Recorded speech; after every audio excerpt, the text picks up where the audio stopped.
Financial statement of a sole proprietorship with adjustment का ये lecture 2 है हमारा। तो स्टार्ट करते हैं। देखिए यहाँ पर क्या है हमारा प्रीपेड एक्सपेंस। इससे प्रीवियस लेक्चर में हमने आउटस्टैंडिंग की क्लोजिंग स्टॉक की बात की थी। वो लेक्चर अगर आपने वॉच न किया हो तो प्लीज जाकर देख सकते हैं।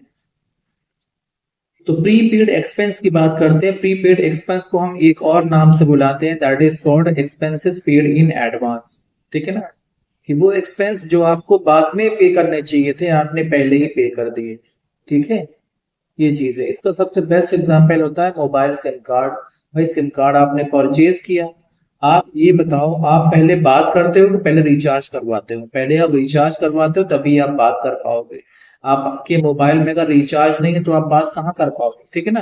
तो कहने का मतलब पहले प्रीपेड, पहले पे कीजिए फिर आप काम करिए। तो पहले बात करिए, एक्सपेंस करिए, देन उसके बाद आप बात करिए या व्हाट्सअप व्हाट्सअप करिए। ठीक है, ये चीजें हैं। अब वही दो चीजें एडजस्टमेंट के बिहाफ पर दो चीजें और विदाउट एडजस्टमेंट के बिहाफ पर एक चीज है, जो मैंने इससे प्रीवियस लेक्चर में आपको बताई। ठीक है, तो फर्स्ट मतलब एडजस्टमेंट दो बार होते हैं। एडजस्टमेंट में जो भी आइटम वो दो बार उसका ट्रीटमेंट होगा। तो फर्स्ट कैसे होगा? Less from respective expenses credit side. ठीक है, क्रेडिट साइड का item. Asset side in balance sheet debit side. ठीक है ना, बैलेंस शीट के डेबिट साइड में जाएगा। और रेस्पेक्टिव एक्सपेंस का मतलब क्या होता है भाई? Prepaid rent, prepaid commission. ठीक है ना, जो भी उससे रिलेटेड आइटम से उसके साथ क्या करेंगे? लेस करेंगे। आउटस्टैंडिंग क्या होता है? ऐड होता है। ठीक है, ये चीजें हैं। अब यहाँ पर एक कॉन्सेप्ट मैंने बताया भी आपको, ऐसा नहीं है कि बताया नहीं, इससे प्रीवियस लेक्चर में बताया। देखिए यहाँ पे स्टार पॉइंट लगा कि एक्सपेंसेस अगर ट्रायल बैलेंस में है तो दो बार जाएगा। ये देखिए, एक ये और एक ये। बट एक्सपेंसेस अगर ट्रायल बैलेंस में नहीं है, सॉरी, एक्सपेंसेस अगर एडजस्टमेंट में है तो दो बार जाएगा, एक ये और एक ये। बट एक्सपेंसेस अगर ट्रायल बैलेंस के सिर्फ अंदर दिए हैं, एडजस्टमेंट में नहीं है, तो सिर्फ एक ही बार जाएगा। और कैसे जाएगा देखिए, if prepaid expenses is given in trial balance asset side in balance sheet. Balance sheet के कहाँ जाएगा? असेट साइड में। सिंपल है।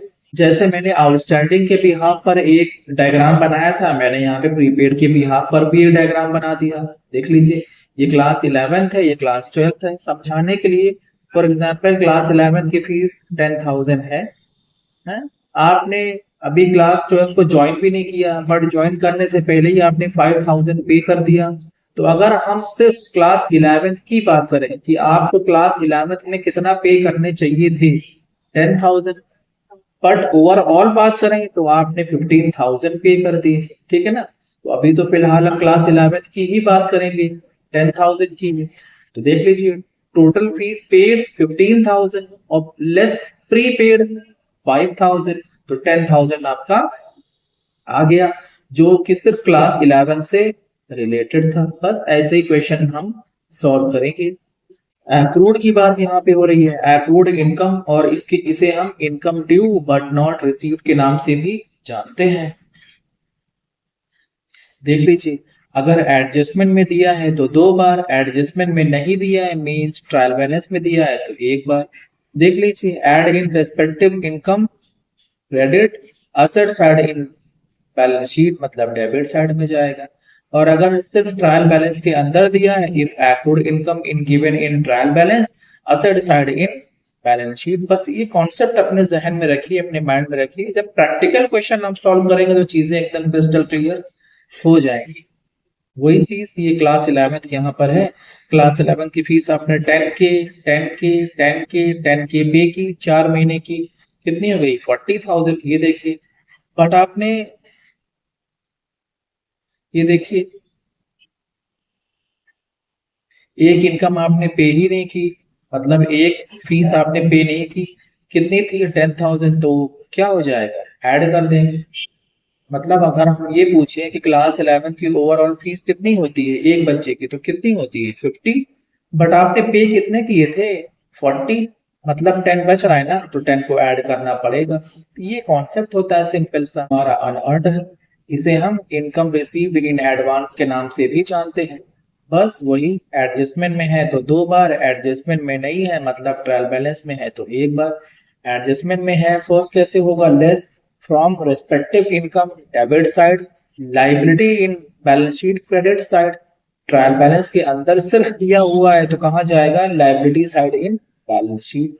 ये यहाँ पे दिया हुआ है, क्लास 11 की फीस है मान लीजिए 10K, 10K, 10K, 10K, कितनी हो गई 40, बट आपने एक बार 15K दे दी जबकि है 10K। तो कितनी फीस अगर क्लास 11 में देनी चाहिए थी 50,000, बट आपने पे कितना कर दिया 55, तो 5 तो लेस होगा ना, आ गया। तो less from respective items 50।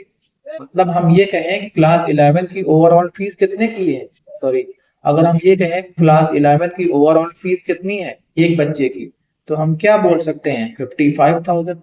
But आपने पे कितना किया था 50,000, बट आपने पे कितना किया था 55, तो 5 तो लेस होगा ना, कर दिया हमने। चलिए, बहुत कॉन्सेप्ट पढ़ लिए, अब एक क्वेश्चन सॉल्व करते हैं एडजस्टमेंट के बेस्ड पर, ठीक है। अच्छे से देखना है आपको, ये देखिए। तो ये आपका इतना ट्रायल बैलेंस है, आप देख लो।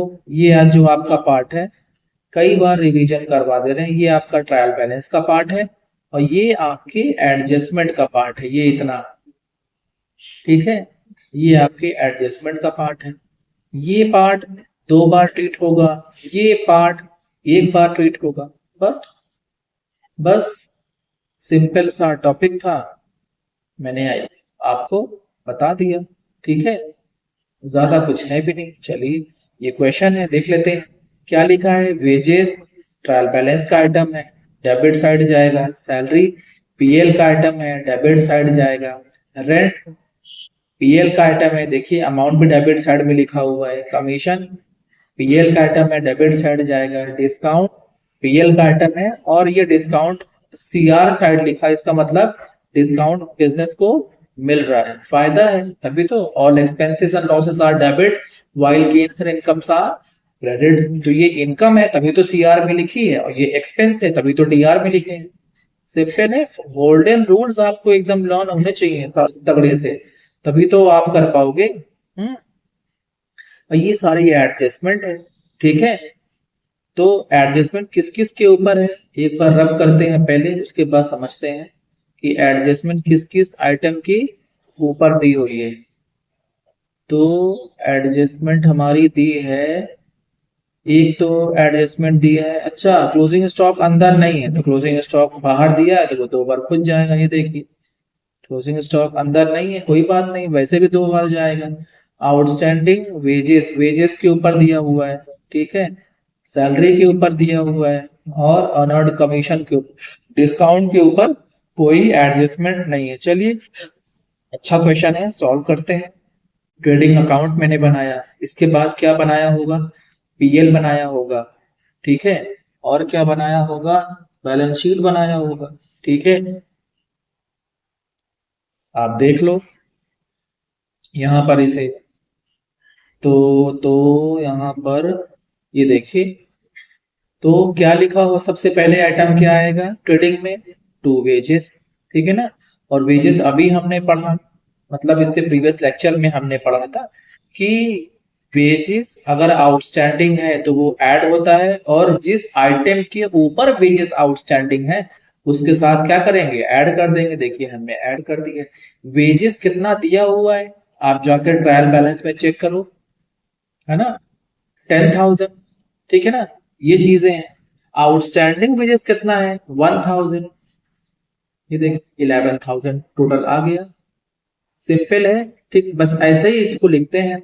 बट लिखने का तरीका थोड़ा सा ऐसा होता है कि 10,000 को भी हम अंदर ही लिखेंगे और 1,000 को भी हम अंदर ही लिखेंगे, टोटल अमाउंट 11,000 का हम बाहर लिखते हैं। ये होता है तरीका लिखने का, समझ रहे हैं ना। आपको चेक करवा दे रहे हैं कि क्या है क्या नहीं है। ये देखिए, किसकी बात अभी हो रही थी, वेजेस की, किसकी बात हो रही थी, वेजेस की। आप देख लो, ये वेजेस लिखा हुआ है ट्रायल बैलेंस के अंदर 10,000, एडजस्टमेंट के अंदर वेजेस का ये देखिए 1,000, दिखा कि नहीं दिखा। तो कैसे लिखेंगे, ऐसे लिखेंगे टू वेजेस और 10,000 लिखेंगे अंदर, फिर नीचे लिखेंगे एड आउटस्टैंडिंग वेजेस 1,000, टोटल कितना हुआ 11,000, 11,000 को वहां से बाहर लिखेंगे, ठीक है। बच्चों को पता होगा, जानते होंगे बच्चे, ऐसा नहीं है। ये चीजें हैं। हम्म। उसके बाद हमारा क्या आइटम है? उसके बाद हमारा ये देखिए क्लोजिंग स्टॉक है। अब क्लोजिंग स्टॉक बाहर दिया हुआ है, मतलब एडजस्टमेंट के अंदर दिया है, तो दो बार जाएगा। दो बार कहाँ कहाँ जाएगा? फर्स्ट कहाँ जाएगा? ट्रेडिंग के अंदर। सेकंड कहाँ जाएगा? बैलेंस शीट के अंदर। और बैलेंस शीट में कहाँ? असेट में या लाइबिलिटी में? भाई क्लोजिंग स्टॉक क्या होता है? भाई स्टॉक था, बच गया, बिकने से रह गया, तो बिजनेस के लिए क्या है? असेट है, तो असेट साइड जाएगा, जिसे हम किस नाम से बुलाते हैं? Debit side. ठीक है, चलिए। ठीक है, ये देखिए, बाय क्लोजिंग स्टॉक 4000, एक बार हो गया ट्रीटमेंट। दूसरी बार कहाँ होगा? बैलेंस शीट के असेट में। चलिए देखिए, ये पीएल बना हुआ है, ये ये पीएल बना है, बट कहीं आपको दिखाई पड़ रहा है क्लोजिंग स्टॉक? कहीं दिखाई नहीं पड़ेगा भाई। पीएल में क्या आता है? सिर्फ एक्सपेंसेस आते हैं, इनकम आती है। तो क्लोजिंग स्टॉक ना आपका एक्सपेंस है और ना ही आपका इनकम है। अब दिख गया होगा आपको, दिखाई पड़ा? बैलेंस शीट के असेट में। सिंपल। तो दो एडजस्टमेंट आपके हो गए, एक वेजेस के और एक क्लोजिंग स्टॉक के। अब किसकी बात करते हैं? सैलरी की। सैलरी अंदर कितनी दी है? ट्रेडिंग के अंदर 20 और एडजस्टमेंट में 3000। ये देखिए, सैलरी अंदर 20 और एडजस्टमेंट में कितनी दी है? 3000।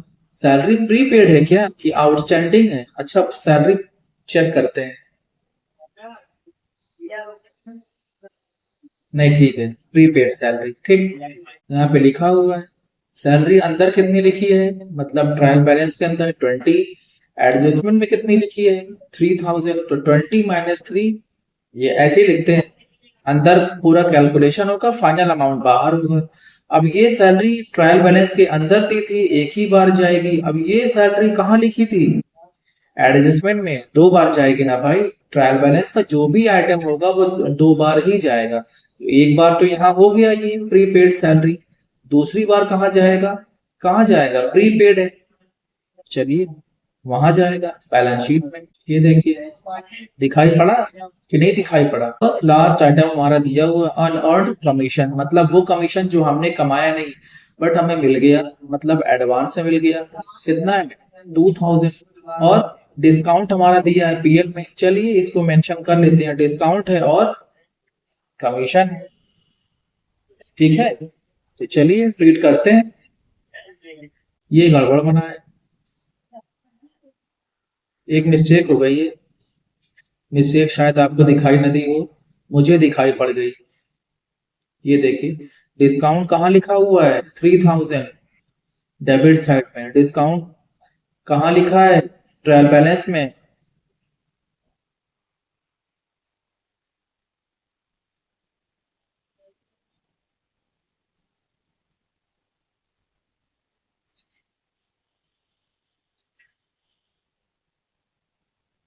ये देखो आप, डिस्काउंट कहाँ लिखा है? सीआर में लिखा है, तो पीएल के सीआर में ही तो जाएगा। गलती से कहाँ लिख गया? पीएल के डीआर में, ठीक है ना?